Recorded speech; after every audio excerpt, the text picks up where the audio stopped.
Hello and welcome to part 3 of this series on human prehistory. Last time we covered the beginnings of the Upper Paleolithic and its initial diffusion. This time we will continue tracing the development of the Upper Paleolithic into the transition to the Epipaleolithic or Mesolithic. But before I get into that, I do want to mention one find that I neglected to mention in my previous videos, and that is the Semliki harpoons from 90,000 years ago in Central Africa. The Semliki finds do indicate a comparatively advanced bone industry of sub-Saharan Homo sapiens sapiens. So while the development of the Upper Paleolithic can be traced as a continuous development out of late Neanderthal-Mousterian industries, sub-Saharan Africa was not devoid of its own technological advancements. In part 2, I mentioned several instances of mobiliary art from the Aurignacian culture, but there are also several instances of early parietal art, or rock art. The first is the El Castillo rock shelter from 39,000 years ago,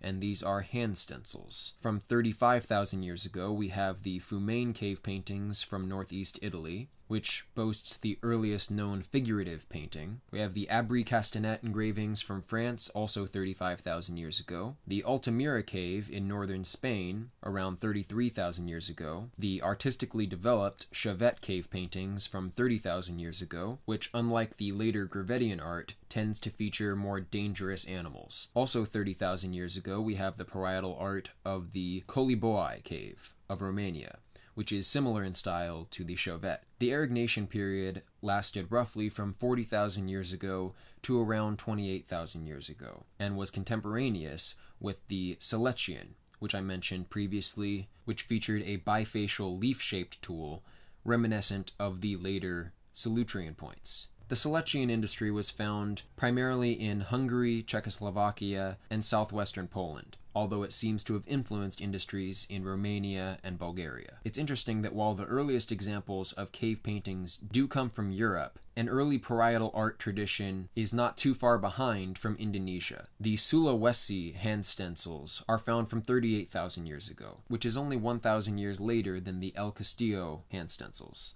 The same site in Indonesia features a pig from 33,000 years ago, only 2,000 years later than the earliest figurative art in Italy. Populations in Indonesia and Melanesia engaged in deep water fishing from as early as 42,000 years ago. Whether these original Melanesian inhabitants were already Neanderthal admixed is not known. There are some theories that the first arrivals to Australia were later replaced by the current Aboriginal population. Some of the earliest rock art, the Bradshaw art, is actually more developed than subsequent Aboriginal parietal art, and the current Aboriginals do not show an interest in the Bradshaw art. There's also evidence that much of the Bradshaw art was vandalized in ancient times. This, along with mythological evidence, leads me to favor the notion that the early population of Indonesia, Melanesia, and Australia may have been more cognitively developed than the later populations, which we now take to be indigenous to the region. For some reason, this calls to mind Blavatskyan notions of Lemuria, but I will leave that alone for now. Increasing technical sophistication of rock art took place primarily in the Franco-Cantabrian region in Western Europe. The Grotte de Duauveteur is one of the early examples of this Franco-Cantabrian artistic tradition, and the site features a continuous development into the early Selutrian. The earliest Gravedian site is actually from the Cognac Cave in Bulgaria. It's interesting that the early Proto-Aurignacian, the Bako-Kiro Cave, is also in Bulgaria. The Gravedian period coincided with the last glacial maximum. The Gravedian saw significant technological developments. Harpoons and saws became widespread, and needles were first introduced for weaving. Rope was also developed by this time, and there is strong evidence that the Gravedians used large nets to hunt. The Eastern Gravedian is sometimes known as the Pavlovian culture, which focused more heavily on mammoth than its Western contemporaries. The Pavlovian culture is found from around 27,000 BC. It's found in Moravia, along with the first evidence of weaving and textiles. The oldest permanent settlement in the world is also found in this same region, known as Dolny Vestanich, in the modern-day Czech Republic. There was a collection of several rock and mammoth bone huts, all enclosed by a rock and bone wall. There were shells present at Dolny Vestanich originating from the Mediterranean, and several instances of very advanced mobiliary art. The first ceramic sculptures are also found at this site. One artifact, which is sculpted into ivory, features a very detailed depiction of a young man's face. This artifact has been disputed, but carbon dating so far has shown a date in excess of 25,000 years. Another artifact may be the earliest direct evidence of portraiture, which is a female head with its left side disfigured. Nearby, there is an elaborate burial of a female with similar disfigurations. It's been speculated that this find indicates early female shamanism, and there are several myths around the world which tell of the transition of magical arts from females to males. Later Siberian and Franco-Cantabrian evidence of shamanism seems to favor the male. The mammoth hunting cultures of Eastern Europe, especially Ukraine, may have had the opportunity for semi-sedentism earlier than other populations because of the ability to store mammoth meat during the Ice Age. One mammoth bone hut has been found from 42,000 years ago in Ukraine, probably associated with a late Neanderthal population. The Gravedian artistic tradition is certainly rich. There is the Venus of Mon Pazier from 25,000 BC, carved in limonite, found in the Dordogne region of France. The Venus of Willendorf from 25,000 years ago is sculpted from limestone. There are the Cognac Cave paintings from 25,000 BC, the majority of which unfortunately have been erased due to flooding of the cave. There's an early example of cave engravings from Cusack, also 25,000 BC. There's the Pek Merla cave paintings, 25,000 BC, which features multicolored images. There are the interesting Gargis cave hand stencils, a majority of which show signs of severe disfigurement. From 24,000 BC, we have the Venus of Savignano. 24,000 BC, we have the Venus of Moravini. Around the same time, we also have the Rocador Cave Art, which, in addition to figurative designs and hand stencils, also features rather enigmatic abstract signs. 23,000 BC, we have the Cognac Cave. We also have the Venus of La Sole, which is some of the earliest evidence of an acknowledgement of the connection between female fertility and the cycles of the moon. This also is some of the earliest evidence of astronomical and calendrical observations. 23,000 BC, we have the Venus of Brassempouy and the Salmon of Abri du Poisson Cave, which shows some of the only examples of fish in Paleolithic Parietal Art. Also 23,000 BC, there's the Venus of Lesbug. 22,000 BC, there's the Coa Valley engravings from Portugal.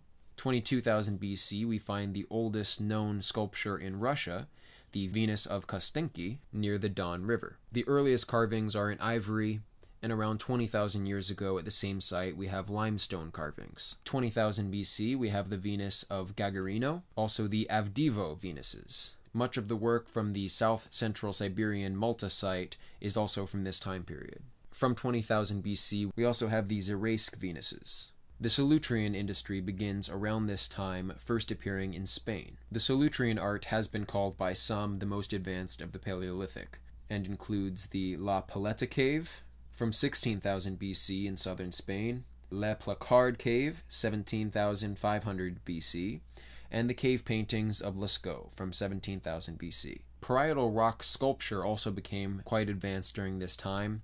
We have blocks from the Roc des Sers cave and engravings from the Cap Blanc rock shelter, each from around 17,000 BC.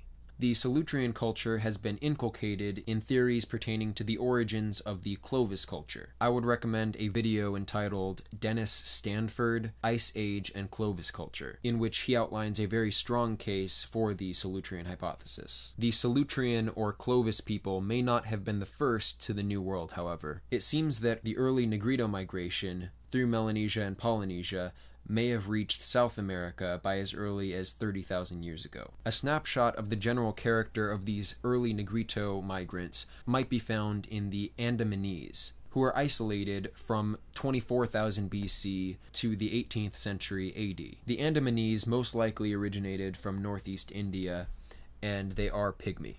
One of the strongest reasons to support the Selutrian hypothesis is the peculiar lithic reduction, percussion, and pressure flaking techniques employed by both cultures and by very few of their contemporaries. The Cactus Hill finds date to as early as 14,000 BC, and one find from the Meadowcroft rock shelter in Pennsylvania may show early Selutrian habitation from as early as 17,000 BC. The Clovis culture may have been impacted by the Younger Dryas event, which, according to one hypothesis, may actually have been caused by an impact event. A comet may have exploded over the northeast seaboard of North America, causing devastation to the Clovis culture, which was primarily situated in the region. The later Proto-Mongoloid Beringian migrations occurred probably around 12,000 BC. But even as late as 7,500 BC, we have the Cockazoid Spirit Cave mummy in Nevada, which is found alongside relatively sophisticated textiles. According to Dennis Stanford, there is physical evidence that the Clovis culture sourced some of the materials for its tools across long distances, and most likely by boat. If the Selutrian hypothesis is correct, this would lend credence to my Atlantis hypothesis, which suggests that some European Upper Paleolithic population reached the Azores Islands and developed in isolation, eventually leading to a more pronounced hierarchy and perhaps early megalithic work. Around 15,000 BC, the Magdalenian period begins, which features toothed microliths, the bow and arrow, and more multicolored pigments. Some examples of rock sculpture from the Magdalenian are particularly striking. The famous Roc aux Sorcières is found from the Magdalenian period around 12,000 BC, and the bison reliefs from Tuc de Aldebert date from 13,500 BC. There is still evidence of ceramic sculpture from this time, the Velaspila ceramics from Korčula Island off the coast of Croatia. These ceramics date from 13,000 BC to 11,000 BC. The Magdalenian shift to a more microlithic industry reflects changes around the Mediterranean which usher in the Epi Paleolithic. Contemporary to the Magdalenian culture in Europe, there is the Jumon Culture of Japan, which may be one of the longest-lived cultures to ever exist, lasting 14,000 years. The culture begins 14,000 BC and has 6 phases, each shorter than the one preceding it. The incipient and initial phases last from 14,000 BC to 7,500 BC. Japan was linked to the continent by a land bridge until 10,000 BC. The Jumon culture had pottery from its very inception, likely developed from the early Chinese pottery discussed in the last video. The Jumon culture was able to achieve semi-sedentism and possibly even full sedentism due to the abundance of natural food resources in the area. There were many species of trees which produced edible nuts and acorn, plentiful salmon, shellfish, deer, boar, and it seems like they also included a yam-like tuber in their diet. The population was centered around northern Honshu, but the Jumon culture ranged from Hokkaido to the Ryukyu Islands. The pottery was often cord-marked, like the pottery of the nearby Amur River Basin in East Russia. The early Jumon pottery was smaller than the pottery which succeeded it, probably reflecting an increasing tend towards sedentism as time went on. The Jumon people used bows and also had ground stone tools. They did engage in deep water fishing. Their average population may have been 20,000 across the islands. There was a population expansion around the Sea of Japan around this time, which influenced the demographics of East Asia and may have even contributed to the peopling of the New World. The Jumon culture is most likely tied to Y-DNA haplotype D. Mongolian populations rarely show haplotype D and more often feature haplotype C. It's interesting that our friends the Andamanese are also Y-DNA haplotype D. The ancestor to haplotypes D and E, that is DE, probably evolved around 65,000 years ago, and DE is found in low frequencies in West Africa and also Tibet. It's unclear whether the West African examples of DE are a result of back migration, but the fact that the Andamanese are haplotype D suggests to me that DE was an African migration which only later picked up Neanderthal admixture to create the ethnic stock of the Jumon and other Paleolithic East Asians. Around the same time in the Zagros mountain region in western Iran, we have the Zarzyan culture from 15,000 BC. The Zarzians did use microliths, and they evolved from the Baradostian culture of 36,000 years ago to 18,000 years ago. The Baradostian likely evolved from a late Neanderthal industry. To the north of the Zarzyan culture, in the southern Caucasus region, we have the Triletian culture, which features obsidian artifacts. But these Zagros cultures are not as heavily populated or developed as the Khabarin culture of the Levant, which lasts from 18,000 BC to 12,500 BC. The Khabarin culture features geometric microliths. They did have domesticated dogs, they engaged in grain collecting, and probably lived in the highlands during the summer and the lowlands during the winter. The Khabarin culture descends from the Antelian culture, which is a Levantine version of the late Aurignacian, and the Khabarin culture has been credited as the primary ancestor of the Natufians. One Khabarin site, Ohalo, dates from 17,500 BC, found along the Sea of Galilee. There were 6 brushwood huts from around 9 to 16 feet long. There are a high concentration of seeds in the remains of these huts and tools for grain processing. The entire village was burned and then, after a few generations, flooded by the rising waters of the Sea of Galilee. The other oft-cited ancestor culture to the Natufians is the Mushabian culture from 14,000 BC, which seems to be a regional variant of the Khabarin. Much ado has been made of the Khabarin culture as the originators of the Epi Paleolithic microlithic industries and the beginnings of grain processing. I do have one competing theory that I believe has merit. I'd mentioned before the Iberomerusian Industry, which occurs around 20,000 BC initially in Morocco. Craniometric and dental analysis has established a continuity with the later Berbers and Guanches of North Africa, and a divergence from the contemporaneous Nubians. So the carriers of the Iberomerusian Industry would have appeared essentially Cockazoid and likely had considerable Neanderthal admixture. Around 19,000 BC, we see microlithic bladelets from the Iberomerusian, which predates the finds of microliths from the Khabarin. The last known population of vestigial Neanderthals lived in southern Spain, just north of Gibraltar, until almost the time of the Iberomerusian culture. My hypothesis is that these Neanderthals disappeared with the last admixture event between modern humans and Neanderthal. This admixture, in my opinion, may have led to a way of thinking which led to emphasis on alternative lithic technologies, namely the microlithic bladelets. The Iberomerusians were likely the progenitors of the Capsian culture,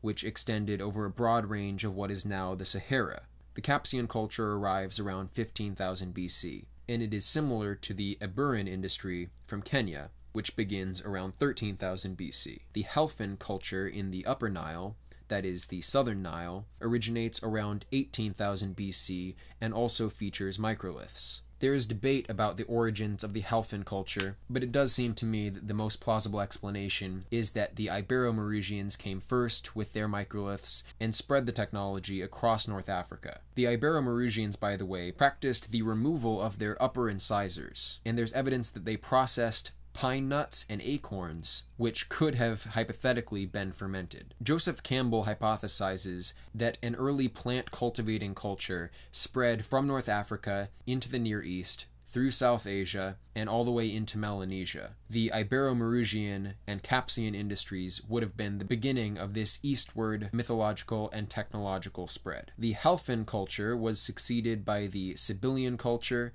and the Kidan culture. The Kidan culture of around 13,000 BC in the Upper Nile region has strong evidence of cultivating grains, not merely collecting, but actively watering and perhaps even planting grains. The Kidan culture features stone sickles, and there was a high level of conflict in the society, with as high as a 40% homicide rate. The Kidan culture was replaced by more primitive people around 10,000 BC, perhaps as a result of the Younger Dryas.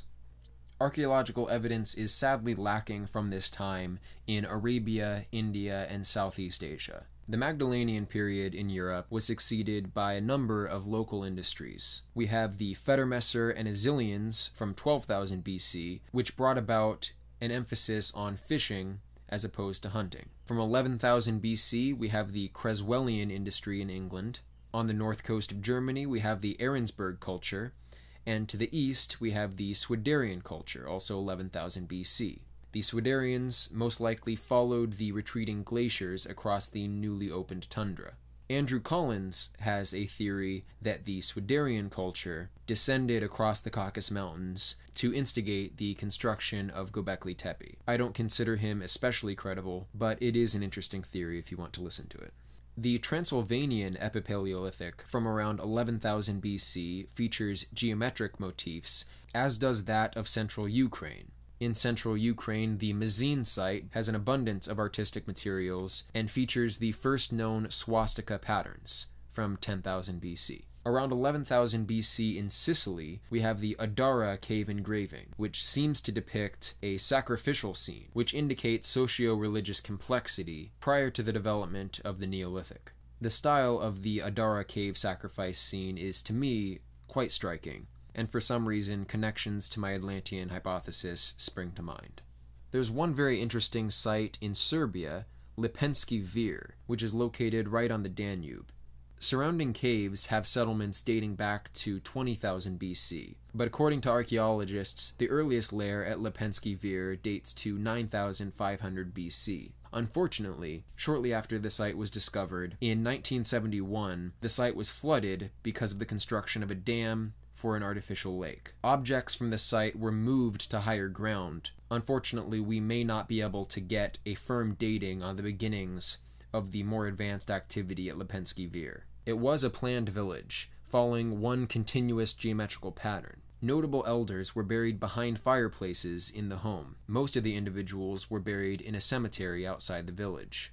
All of the houses face the river. There are very developed fish sculptures and large stone work of a clearly religious nature. The fireplaces were also built from large stones. Sites linked to the spread of the Göbekli Tepe priest caste, such as Navali Kori, also show this trend, where elites are buried in the home, while the majority of community members are buried elsewhere. And finally, much ado has been made of the Natufians by mainstream archaeology. The Natufian period lasted from 12,500 BC to 9,500 BC, just around the time of the construction of Göbekli Tepe. The Natufian culture was interrupted by the Younger Dryas event around 10,800 BC, which caused a severe drought. Prior to 10,800 BC, the Natufians collected natural grains, which were available in abundance. This led to a large population and the availability of a semi-sedentary way of life. Their houses were semi-subterranean, made of brushwood, and they sometimes included a dry stone foundation. Their settlements likely had between 100 and 150 people. The Natufians did use stone sickles and had grain processing tools. They had harpoons and fishhooks and some limestone figurines. There is one example of a possible female shamanic burial. There is obsidian from Natufian sites, which was sourced in Anatolia, and shellfish, which came from the Nile region. The ethnic composition of the Natufians was apparently cosmopolitan, with some Proto-Mediterranean and Sub-Saharan African components. It seems as though the early Natufians were taller on average, and perhaps had more Neanderthal ancestry than the essentially Mediterranean population of the late Natufians after admixture with sub-Saharan African components. The mainstream explanation for the beginnings of agriculture centers around the Natufians. After the drought, they could no longer collect natural grains, and so at sites such as Abu Huraira in northern Syria, we find towns where intentional cultivation was almost certainly taking place. In light of the evidence from North African sites, the Natufians have perhaps been given too much credit for the beginnings of the Neolithic. But the late Natufians were certainly one of the populations which congregated at the religious site of Göbekli Tepe, which marks the beginning of the Neolithic and the dawn of an altogether new era. I will continue with the Neolithic in the next part in this series. Thank you for listening.